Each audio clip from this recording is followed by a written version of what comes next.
Welcome back to Chasing 299, Part 2, KTM 1290 Super Duke R Austin Racing Exhaust.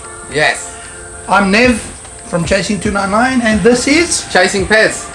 Welcome guys.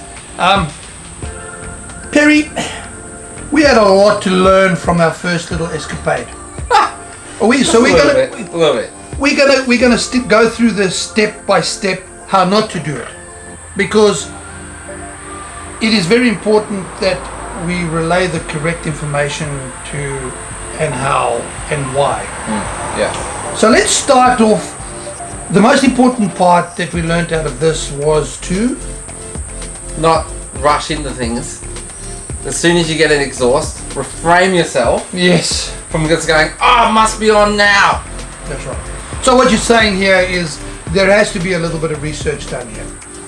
Not a little bit. There has to be research, and a lot of research. If you're not 100% confident and 100% know what you're going to be doing and have everything in place, do not attempt it. Why is that research important, and what can go wrong if you don't? Oh, what can go wrong? Well, you can put your bike in limp mode. Yes, that's a terrible thing. Not understand not to turn your bike on until the whole project's finished. I know the temptation is there. It was there for us.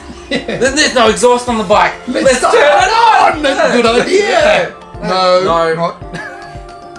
Guys, so turning on the bike when you got your exhaust off, it was not a good idea. No. So what happened? What happened to the bike? Because we wanted to hear that loud, no baffle, no. Nothing. It sounded great. Sounded great. But yeah, the bike computer freaked out. I was like, oh my god, and put the bike in limp mode, and pretty much I lost everything I put onto the bike. So I had programs on there, like for the quick shifter, gone. Track mode, tools gone. Yeah. So, but when did we find this out? When we did the whole fit out, put it on the bike. It sounded great. Yeah. And then tried to give it a rev, and it would just go to, I think it was like $3,500, and that was it. Like and that's where we. So this prompted us to make this tutorial for you to understand what it needs to do and why it's so important to follow the right steps. So Perry, what did we do then? What was the steps that we followed after we did a research? Yeah, research. And then I found out, you must have the ESE, exhaust servo eliminator. That is very critical. And for your type of bike as well. So you got to, because there's all different leads. Bike specific, in other words, yes. Yeah, there's different leads, different plugs, but they all do the same thing at the end of the day. And and I chose to go to the shop and get it done because I was just freaking out too much. And but of course, naturally, you don't have the tools to take it out of limp mode. KTM had to do that. Yes. And we were very fortunate that KTM obliged us. It could have been a massive warranty fail. Yep, could have been a massive warranty fail. They could have charged us to have that done, but the guys at KTM were very accommodating. Yep. They went onto the computer. They put all my packs on, because that itself was like, it was like $1,600 worth of Back gone. Yeah, extra tools and stuff. Money burnt. Yeah, could have been. Absolutely. But yeah, everything went back on. They put the stock exhaust back on. Everything was normal. I had a big sigh of relief. Then we did the research that we needed to do. Moving forward, explaining to somebody that wants to get this done and how to get it done, your emotional roller coaster ride between having it fitted, all excited, Christmas present, put on the bike, not having the power, losing your race tools, losing everything, being beaten on the highway by a learner-approved bike. A Lambs-approved bike was faster than my KTM 1290 Super Duke. It must have been a massive emotional ride for you. Explain that to the investment that you put onto the bike, and is it worth it at the end of the day? And to the dollars, your emotional ride, roller coaster, to the dollar value, to the aesthetics look of the bike and seeing your wheel to now? To now, yeah. Well, the stock exhaust, it was great, like, you know, but I wasn't happy with it. As soon as we put this Austin Racing exhaust on, I was over the moon, ecstatic. Like, I loved the look. It was the look I was looking for, and the note. And like when I'm riding it now, people hear me coming. That's for sure. And like when I'm quick shifting, you get that crackle. Yeah.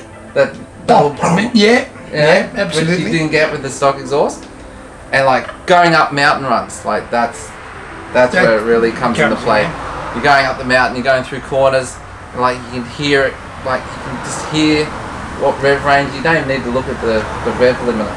Like you can just purely go off the exhaust.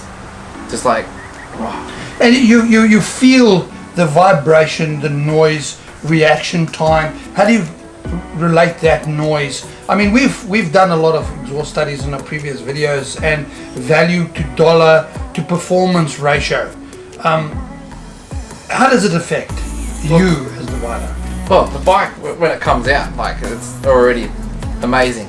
But as soon as you've done the exhaust, everything changes. Like, it's just like it starts shaking, like you can feel everything, your whole body. It sends a note through you, and you react to that that note. Yes. It just it feels like you become one with the bike. Everything around you means nothing. Like everything around you is just gone. Like really doesn't make the bike faster. It doesn't make it. Just makes you feel the bike better. Yeah, you feel it like that. Yeah, that's a major one. You know, and you know, telling somebody to spend $1,600 on exhaust because your bike's gonna go faster, mate.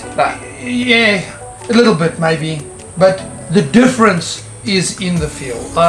You know, Storm and I've spoken about this many times. You and I have spoken this. I've spoken to many other riders about this. And is your investment worth the dollars? And would you suggest others following suit? Well, considering the missus paid for it, hell yes. Bargain in that. It is 100% worth it. I feel safer. People know I'm coming. When we ride together, you know I'm there. Absolutely. You know I'm there. Like when we're doing group rides and stuff. Like, you know, it was quiet before, but now you're like, you know I'm there before I'm even there. It's great. I love it. Now, you know, at the end of the day, it is the wrap up of a project on your bike. It is. I want to thank everybody watching this video. I want you to subscribe, like Chasing Pairs, and thank you for chasing 299. See you out on the road.